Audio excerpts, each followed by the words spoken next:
खबर उससे कहानी की शुरुआत करते हैं। देखिए, सुज़लॉन एनर्जी को लेकर जो है देश की बड़ी ब्रोकरेज यानी आईसीआईसीआई सिक्योरिटीज़ ने अपनी बाई रेटिंग जो है वो बरकरार रखी है। शेयर का जो मौजूदा भाव है वो करीब ₹48 के आसपास है। ब्रोकरेज ने ₹65 का टारगेट प्राइस जो है वो सेट किया, यानी मौजूदा स्तर से देखें तो करीब 35% तक की जो है तेजी की संभावना जताई जा रही है। क्वार्टर वन फाइनेंशियल 27 के नतीजे कैसे रहे थे ये जान लेते हैं। देखिए, कंपनी की पहली तिमाही के नतीजे मिले जुले रहे। अच्छी बात ये रही कि कमाई जो है यानी रेवेन्यू 22% बढ़कर 3,820 करोड़ रुपए पर पहुंच गया। विंड टर्बाइन जनरेटर बिजनेस में जो है 27% की ग्रोथ हुई।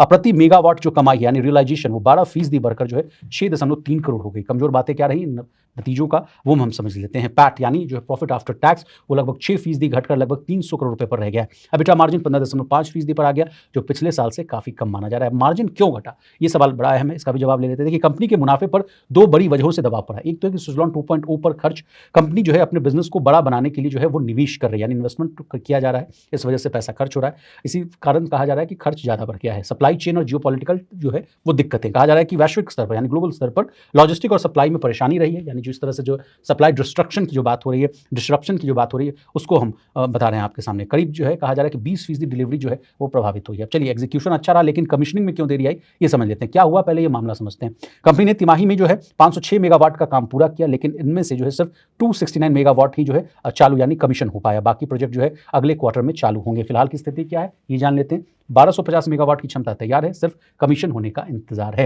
ऑर्डर बुक को लेकर क्या स्टेटस है ये जान लेते हैं। देखिए, ये रिपोर्ट का सबसे बड़ा पॉजिटिव पॉइंट माना जा रहा है कि ऑर्डर बुक जो है और मजबूत हुई है।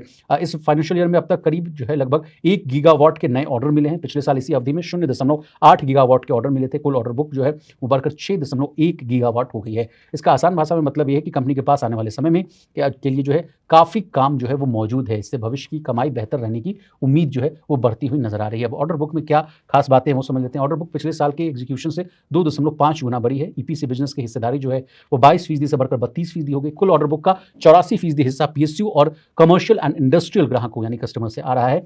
पीएसयू और सीएनआई की हिस्सेदारी लगभग 50-50 की है।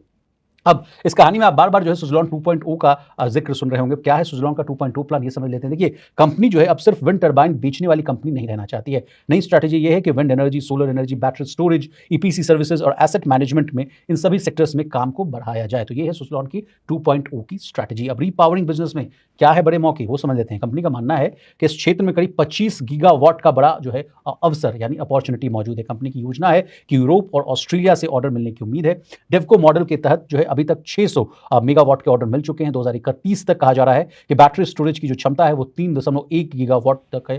गीगावाट अच्छा आवर के तक आसपास जो है वो पहुंचाने का लक्ष्य है। अब कंपनी की वित्तीय स्थिति कैसी, फाइनेंशियल स्टेबिलिटी जान लेते हैं। सबसे बड़ी ताकत ये बताई जा रही है कि कंपनी के पास 2320 करोड़ का नेट कैश है, यानी कंपनी पर जो नकदी का दबाव बिल्कुल नहीं है। आगे के क्या अनुमान है वो जान लेते हैं। नेट रेवेन्यू के मामले में कहा जा रहा है कि लगातार वो बढ़ने की उम्मीद जताई जा रही है। एबिटा के मोर्चे पर लगातार बढ़ने का अनुमान है। एबिटा मार्जिन लगभग 18.5% रहने की उम्मीद है। और नेट प्रॉफिट की बात की जाए तो उसमें भी लगातार बढ़ने का अनुमान है। ईपीएस की बात की जाए, अर्निंग पर शेयर, तो फाइनेंशियल 28 तक लगभग ₹2 तक रहने का अनुमान है। अब ₹65 का टारगेट वो कैसे आएगा ये भी हम समझ लेते हैं। देखिए, ब्रोकरेज ने जो है आईसीआईसीआई सिक्योरिटीज की मैं बात कर रहा हूँ, ब्रोकरेज ने जो है फाइनेंशियल 28 के अनुमानित मुनाफे और ईपीएस के आधार पर शेयर की वैल्यू तय की है। टारगेट प्राइस 65 का है, मौजूदा भाव ₹48 का है, यानी संभावित जो है आपको 35% की तेजी मिल सकते हैं। अब ये तो बात होगी आईसीआईसीआई सिक्योरिटीज के। दूसरे ब्रोकरेज हाउस क्या कह रहे हैं सुज़लॉन को लेकर वो हम समझ लेते हैं। देखिए, कई बड़ी ब्रोकरेज फर्म्स भी जो है सुज़लॉन को लेकर जो है पॉजिटिव है, सकारात्मक है।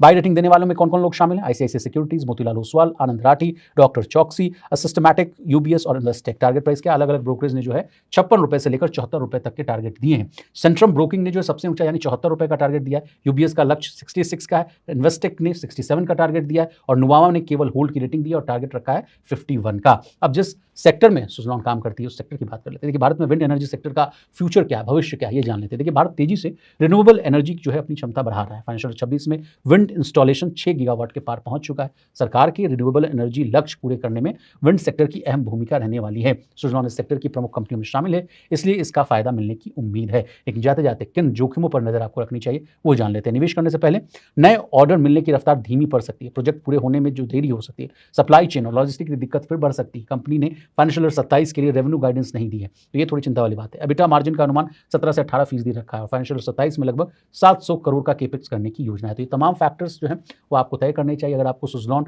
में किसी भी तरह का पोजीशन लेना है। एक और बात मैं आपको बता दूंगा, इन रिपोर्ट्स के आधार पर अगर सुज़लॉन में अगर आपको पैसा लगाना है तो प्लीज़ अपने फाइनेंशियल एडवाइजर की सलाह लेना ना भूलिए।